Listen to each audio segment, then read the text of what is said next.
Hello guys, welcome back to my channel. आज हामी JavaScript ट्युटोरियलको फंक्शन्समा छौं जसमा हामी JavaScriptमा फंक्शन भनेको के हो र हामीले फंक्शनको सिन्ट्याक्स कस्तो हुन्छ, कतिवटा फर्ममा हामीले लेख्न सक्छौं त्यसको बारेमा हेर्ने छौं। सो मेरो यो main.js फाइल अलरेडी ओपन छ, यसलाई म फुल स्क्रिनमा राख्छु। ओके, सो सुरुमा फंक्शन भनेको के हो त त्यसमा हेरौं। फंक्शन भनेको म्याथमेटिक्सको फंक्शन जस्तै हो यो पनि। फर एक्जाम्पल फंक्शनले केही चीज लिन्छ, लिइसकेपछि केही कुरा त्यसलाई मोडिफाई गरेर दिन्छ, त्यही त हो नि। फर एक्जाम्पल म्याथमेटिक्समा के हो भन्दाखेरि if y is equal to function such that यसले x भन्ने भ्यालु लिन्छ अनि त्यसको स्क्वायर x इन्टु x गर्दिम, x भन्ने एउटा भ्यालु लिन्छ र त्यसको स्क्वायर चाहिँ रिटर्न गर्छ भनेपछि एउटा हाम्रो म्याथमेटिक्सको फंक्शन भयो। अलराइट, यसले के भनिरहेछ त भने हाम्रो एउटा फंक्शन छ y जसले एउटा प्यारामिटर लिन्छ x र के रिटर्न गर्छ त x इन्टु x। सो यसको मतलब के भयो त भन्दाखेरि मैले यदि y मा मैले 2 पास गरे भने भ्यालु कति रिटर्न गर्नु पर्यो, 4 रिटर्न गर्नु पर्यो। सो यही प्याटर्नमा अब हामी प्रोग्रामिङमा पनि फंक्शनलाई डिफाइन गर्न खोजौं है त। सो यही फंक्शनलाई म प्रोग्रामिङमा लेख्नु पर्यो भने मैले के गर्छु त फंक्शन भनेर लेख्छु। अब हाम्रो फंक्शन के हो त y हो अफ कोर्स। यसले के गर्छ त एउटा भ्यालु लिन्छ, x लिन्छ, यस्तो भयो। अनि त्यसपछि हाम्रो यो कर्ली ब्र्याकेट खोल्ने भनेको फंक्शनको बडी भयो। यहाँ हामीले के गर्न सक्छौं त यो चाहिँ फंक्शनको बडी भयो। राइट, सो यहाँ चाहिँ हामीले रिटर्न पनि गर्न सक्छौं, रिटर्न भ्यालु भनेर। ओके, सो अब माथिको फंक्शन अनुसार हाम्रो प्रोग्रामिङको फंक्शन कस्तो हुन सक्छ त म्याथमेटिक्समा के छ y इक्वल्स x स्क्वायर छ भनेपछि हामीसँग एउटा फंक्शन छ y जसले x लिन्छ र रिटर्न के गर्छ भन्दाखेरि x इन्टु x रिटर्न गर्छ। सिम्पली द्याट्स इट, यति नै हो। अब मैले माथिको यो पार्टलाई मैले कमेन्ट आउट गर्थे भने माथिको यो पार्टलाई मैले कमेन्ट आउट गरे भने यो मेरो फंक्शन भयो। ओके, फंक्शन बडी पनि हटाइदिन्छु म। सो यति चाहिँ हाम्रो के भयो त प्रोग्रामिङमा जावास्क्रिप्टमा फंक्शन भयो। अब मैले के गर्नु पर्यो त console.log त प्रिन्ट त गर्ने, के प्रिन्ट गर्ने भन्दा y भन्ने फंक्शनमा मैले 4 पास गर्दा के प्रिन्ट गर्छ हेरौँ न त। ओके, सो मेरो यो टर्मिनल छ, यसमा नोड मेन भनेर लेखेँ भने 16 आयो, देख्न सक्नुहुन्छ 16 भनेर आयो। यसको मतलब के भयो त मैले एउटा फंक्शन बनाएँ, फंक्शनको प्रोग्राम लेखेँ जसमा जसले x लिइरहेछ अनि x को स्क्वायरलाई रिटर्न गरिरहेछ भनेपछि यस्तै अब हाम्रो यो म्याथमेटिक्सको नम्बरमा मात्र नभएर हामीले प्रोग्रामिङको जुन कुनै डेटा टाइप, जुन कुनै भेरिएबलमा हामी काम गर्न सक्छौं फंक्शन भित्र, विदिन फंक्शन, जसको मतलब अब मैले y को ठाउँमा y नलेखेर मैले स्पीक लेख्न सक्छु के, स्पीक। ओके, स्पीक भन्ने फंक्शन बनाउँछु जसले के गर्छ त एभ्री टाइम मैले प्रिन्ट गर्दाखेरि के प्रिन्ट गर्नु पर्यो त हेलो वर्ल्ड भनेर प्रिन्ट गर्नु। ओके, सो यहाँ अब यसले प्यारामिटर लिइराख्न पनि जरुरी छैन। सो फंक्शन भयो, फंक्शनको नेम, यो प्यारामिटरको लागि यो स्मल ब्र्याकेट भयो, प्यारामिटरको लागि स्मल ब्र्याकेट, अनि यो भनेको फंक्शन बडी हो। फंक्शन बडी भित्र मैले अहिले एउटा स्ट्रिङलाई रिटर्न गरिरहेछु। ओके, सो अब म यहाँ चाहिँ के गर्छु त यहाँ चाहिँ स्पीक भनेर फंक्शन कल गर्ने भने यहाँ हाम्रो यहाँ के भयो त हेलो वर्ल्ड भनेर आयो। यो सिम्पली हेलो वर्ल्ड भएको होइन, के भएको भन्दाखेरि मैले यहाँ फंक्शन कल गरेँ, फंक्शनलाई कल गरेँ अनि फंक्शनले चाहिँ के गर्यो त यो स्ट्रिङ रिटर्न गर्यो अनि त्यही रिटर्न भएको स्ट्रिङलाई console.log ले प्रिन्ट गर्यो। अलराइट, सो मैले यहाँ console.log गरिराख्न पर्दैन, मैले यस्तो पनि गर्न सक्छु, यहाँ सिम्पली स्पीक भनेर यो फंक्शन कल पनि गर्न सक्छु। ओके, तर अब यहाँ मैले रिटर्नको ठाउँमा के गर्न सक्छु त अघिको console.log मैले फंक्शन भित्रै लेख्न सक्छु। अलराइट, सो मैले फंक्शन भित्रै लेखेथे, अब मैले सिम्पली यो फंक्शनलाई कल गरेँ भने अब रिजल्ट त्यही नै आउनु पर्छ, हेलो वर्ल्ड आयो। यहाँ देख्न सकिन्छ हेलो वर्ल्ड भनेर आयो। अब टेक्निकली भन्नु पर्दा यो पार्ट के हो त यो माथिको यति पार्टलाई भनिन्छ हामीले फंक्शन डेफिनेसन भनिन्छ। ओके, सो फंक्शन डेफिनेसन भयो, अलिकति अलिकति टेक्स्ट ठुलो बनाइदिउँ यो भनेको के हो त फंक्सन डेफिनेसन भयो अनि यो पार्ट भनेको के हो त यो भनेको फंक्सन कल हो के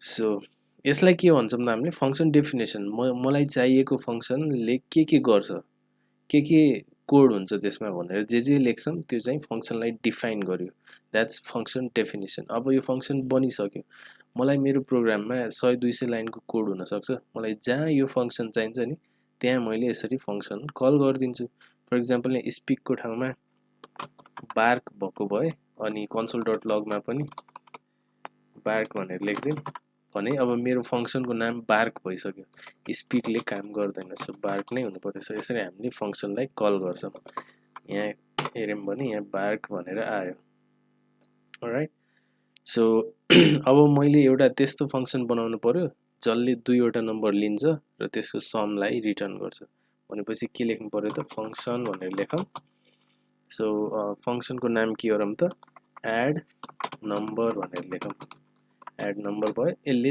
दुईवटा नम्बर लिन्छ भनेपछि यो ब्र्याकेटमा चाहिँ ओके सो यो भनेको फंक्सन बडी भयो अनि यो भनेको चाहिँ यसले के भेरिएबल लिन्छ त त्यो जसलाई के भनिन्छ त प्यारामिटर लिस्ट भनिन्छ सो यसले दुईवटा नम्बर लिनु पर्यो ए र बी लिनु पर्यो यसले के रिटर्न गर्नु पर्यो दुईटाको sum A plus B simple यतिमा हाम्रो फंक्सन भयो अब मलाई जहिले पनि दुईवटा नम्बरको सम चाहिन्छ नि त्यो बेला मैले सिम्पली के गर्छु त यो फंक्सनलाई कल गर्दिन्छु फर एक्जाम्पल एड नम्बर गर्छु 5,10 गर्दिन्छु सो यसले के गर्छ त यसले एउटा नम्बर रिटर्न गर्छ सो यहाँ सम भनेर लेट सम भनेर मैले त्यो फंक्सनले दिएको नम्बरलाई सम भन्ने भेरिएबलमा राखिदिन्छु अब मैले यो समलाई प्रिन्ट गरे भने के आउँछ त हेरौँ यहाँ देख्न सक्नुहुन्छ 15 आयो as expected 15 okay so add number अब यसै गरी हामीले अर्को फंक्सन बनाउन सक्छौं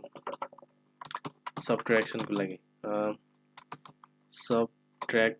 सबट्र्याक्टर मात्र लेखौं सो a, b भयो अनि रिटर्नमा के गर्दिने त a - b ओके सो अब यसै गरी हामीले के गर्न सक्छौं त लेट डिफरेन्स भनेर एउटा भेरिएबल बनायौं जसमा के त सबट्र्याक्टर भन्ने फंक्सनले रिटर्न गरेको 5-10 गर्दिम अनि यसलाई पनि के गरौँ त console.log गरौँ डिफरेन्सलाई ओके सो यहाँ हेर्दा के आयो त -5 आयो सम चाहिँ 15 आयो अनि त्यसपछि डिफरेन्स चाहिँ -5 आयो सो हामीले यसरी दुईटा फंक्सन बनाउन सक्यौं अब यो फंक्सनलाई हामीले जति चोटी पनि कल गर्न सक्छौं त्यो हाम्रो आफ्नो इच्छा हो for example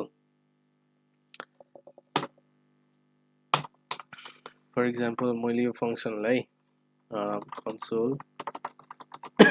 console.log function called भनेर लेखे हैन सो एउटा सिम्पल फंक्सन हो जसलाई हामीले कल गर्यो भने यसले के भन्छ त फंक्सन कल्ड भनेर भन्छ सो डेमो भनेर लेखौं न डेमो फंक्सन भनेर लेखौं ओके सो डेमो फंक्सनलाई कल गरौँ कल गर्दाखेरि यहाँ के भयो त यहाँ फंक्सन कल्ड आयो अब मलाई जति चोटी चाहिन्छ त्यति चोटी मैले यो फंक्सन कल गर्न सक्छु ओके सो कन्ट्रोल सी भयो कन्ट्रोल भी मैले 5 टाइम्स कल गरे भने 5 टाइम्स फंक्सन कल्ड भनेर आयो के भनेपछि मैले यो फंक्सन कल्ड भनेर लेखिराख्न परेन कि मैले सिम्पली यो फंक्सनलाई कल गर्न सक्छु ओके अब यो फंक्सनको फाइदा के त भन्दाखेरि मलाई एउटै कोड मेरो प्रोग्राममा धेरै पटक चाहिन्छ भने त्यहाँ मैले के गर्न सक्छु मैले त्यो कोडलाई एउटा फंक्सन भित्र राख्न सक्छु र फंक्सन बनाएर त्यसलाई फंक्सनको नाम मात्र लेखेर मैले डिफरेन्ट ठाउँमा युज गर्न सक्छु ओके सो त्यो नै फाइदा हो अब यो त भयो सिम्पल फंक्सन अलिकति कम्प्लिकेटेड कामहरु गराम हाम्रो फंक्सनबाट सो कस्तो हुनु पर्यो भन्दाखेरि 1 to 10 सम्मको 1 देखि 10 सम्मको नम्बर्सको चाहिँ सम रिटर्न गर्ने एउटा फंक्सन बनाउँ ओके सो के गर्ने त भन्दा फंक्सन भनेर लेखौं अनि सम भनेर एक्युमुलेट भनेर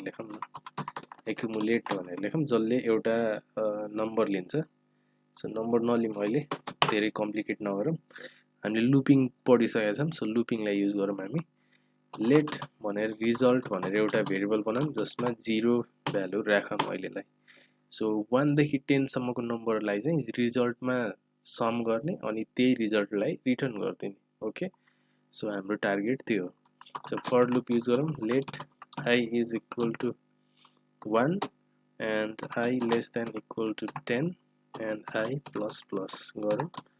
अनि बडी भित्र के गर्ने त अब एभ्री टाइम I1 हुँदाखेरि रिजल्टमा सम हुनु पर्यो, फेरि I2 हुँदाखेरि फेरि रिजल्टमा जोडिनु पर्यो, 3 हुँदाखेरि त्यसै अल द वे टु 10 हुँदाखेरि भनेपछि के गर्ने त हामीले रिजल्टमा के गर्ने प्लस इक्वल टु रिजल्टमा रिजल्ट प्लस आईलाई सम गरिदिने। यति भयो भने अनि हामी यहाँ के गरौँ त कन्सोल डट लग रिजल्ट भनेर प्रिन्ट गरिदिउँ। हामीले रिटर्न पनि गर्न सक्छौँ, रिटर्न हाम्रो आवश्यकता अनुसार रिटर्न रिजल्ट पनि गर्न सकिन्छ। ओके, अब मैले यत्तिकै रन गर्न खोजेँ भने केही पनि आउन, किन आएन तपाईँ 2 सेकेन्ड 5 सेकेन्ड दिन्छु फिगर आउट गर्नुहोस् किन आएन। ओके, सो तपाईँले फिगर आउट गर्नुभयो भने तपाईँले राम्रोसँग बुझ्नुभयो, फिगर आउट गर्नु भएन भने यो सिक्ने बेला हो। ओके, सो मैले यो के भयो त मैले फङ्सन डिफाइन गरेँ, डिफाइन मात्र गरेको छु, फङ्सनलाई युज गर्नलाई त कल गर्नुपर्छ भनेपछि मैले फङ्सन कल गर्न बाँकी थियो।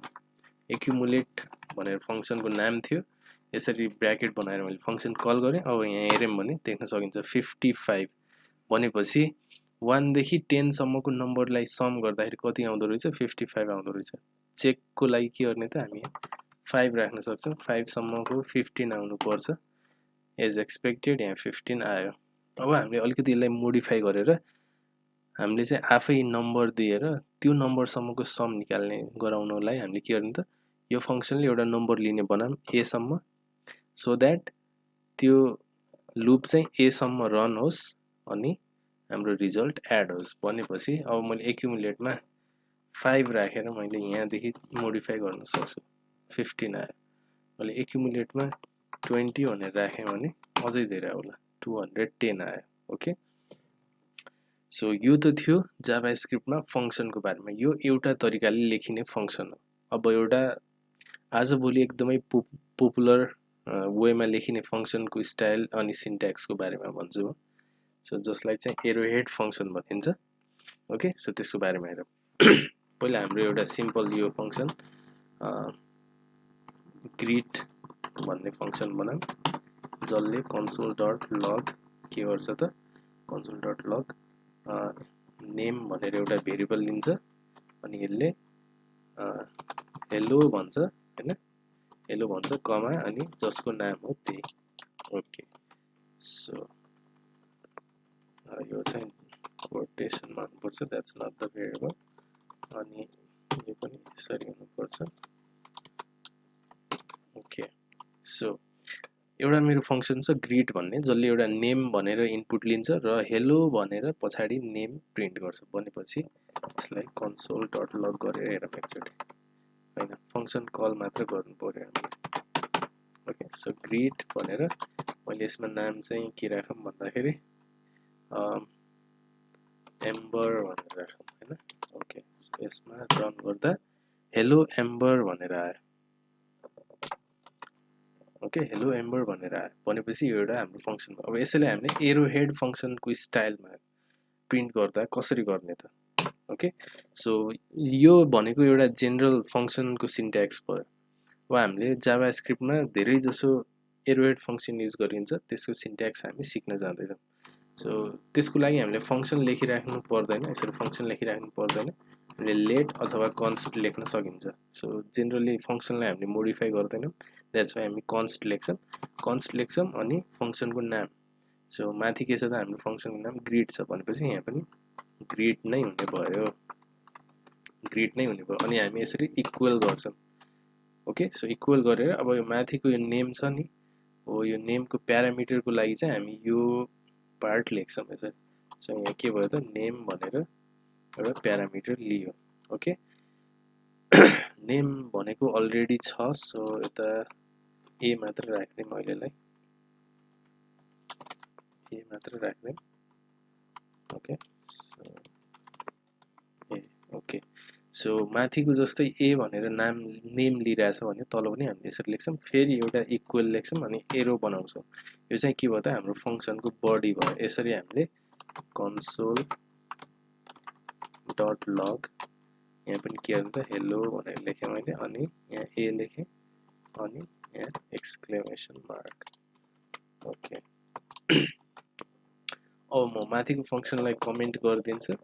यो पनि त्यही एक्ज्याक्टली सेम फङ्सन हो, तर लेख्ने स्टाइल अलिकति फरक छ। भनेपछि अब मैले रन गरेँ भने रन भयो, तर के भयो फङ्सन मैले कल गरेको थिएन। अब यहाँ मैले ऋतिक भनेर लेखेँ भने यहाँ देख्न सकिन्छ हेलो ऋतिक भनेर आयो। यसको मतलब के त, माथिको यो फङ्सनको स्टाइल र यो फङ्सनको स्टाइल फरक भए पनि दे बोथ आर इक्विभ्यालेन्ट। अब यो तरिकाले लेख्नुको फाइदा के छ भन्दाखेरि एउटा मात्र प्यारामिटर हुँदाखेरि हामीले यो लेख्नै पर्दैन, यति लेख्दै पुग्छ, यति लेख्यो भने पुग्यो। अलराइट, सो सिम्पली के भयो त यति लेख्दा पनि काम गर्छ। अझै सानो बनाउन सकिन्छ यो वान लाइन। यदि त्यो फङ्सनको बडी एक लाइनको मात्र छ भने पनि हामीले यसरी यो कर्ली ब्र्याकेट राख्नै पर्दैन। हामीले सिम्पली के गर्न सक्छौँ त यसरी लेख्न सक्छौँ सिम्पली, अनि यसलाई चाहिँ यसरी रिटर्न गर्नु छैन भने हामीले अर्को ब्र्याकेटभित्र राखिदिने यसरी। ओके, सो यहाँ देख्न सकिन्छ हेलो ऋतिक भनेर। यो माथिको यो फङ्सन कसरी लेखिएको छ हेर्नुहोस्, अनि यहाँ तलको चाहिँ हाम्रो एक लाइनमा पनि लेख्न सकिन्छ यसरी। ओके, सो यही नै हो फङ्सन्सको बारेमा। यसलाई हामीले एरो हेड फङ्सन भनिन्छ। यसको बारेमा तपाईँ प्र्याक्टिस गर्दै जानुभयो भने तपाईँलाई सजिलो लाग्दै जान्छ। अब अर्को एउटा फङ्सन एरो हेड स्टाइलमा भनौँ। सो